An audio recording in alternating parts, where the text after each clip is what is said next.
Hello sa inyo mga kaibigan.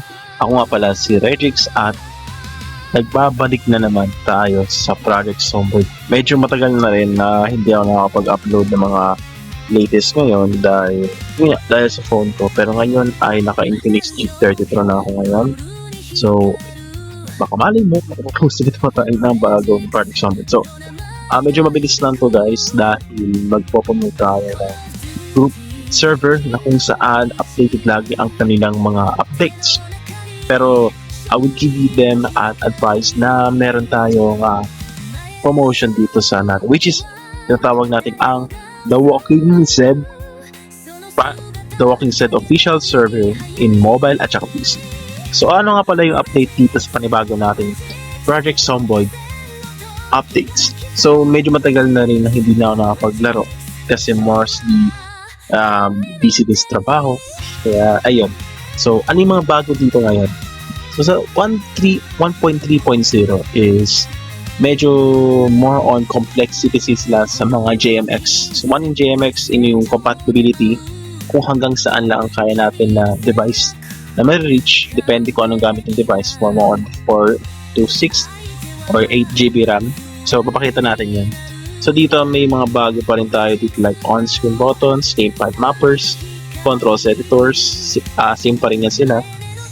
And dito sa bagong update, meron tayo tinatawag na JVM arguments. So what is JVM arguments? Which is XMS 2G allows 2 GB memory. Depende yan kung gaano hanggang saan yung range ng device niyo without using virtual kasi hindi sila gumagamit ng virtual RAM.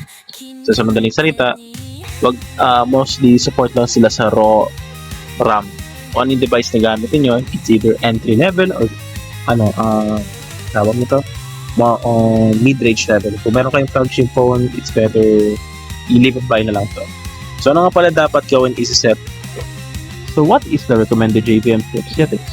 So sa Project Zomboid, meron dito silang values na pwede mo siyang i-experimental. So mag-base kayo doon kung gaano kalaki yung import nyo.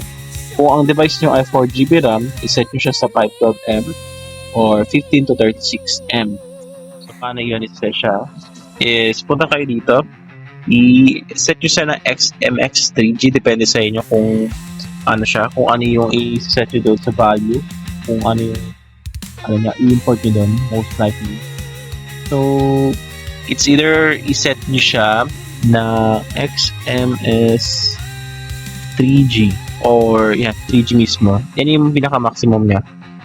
So, ang explain ko na lang din yan sa i-explain naman din yan sa mismong Project Zomboid server nila kasi mas more details sila dun. So, ito yung mga supported lang nila. Kapag gamit yung device is 4GB RAM, gamitin yung 512M.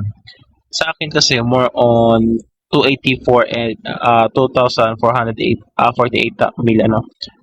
48. And if mga device is entry level, I suggest to use .NET.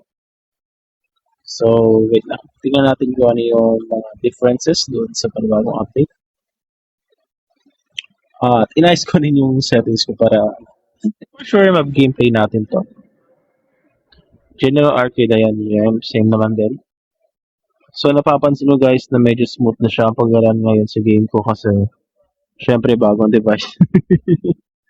Tingnan natin kung smooth nga ba.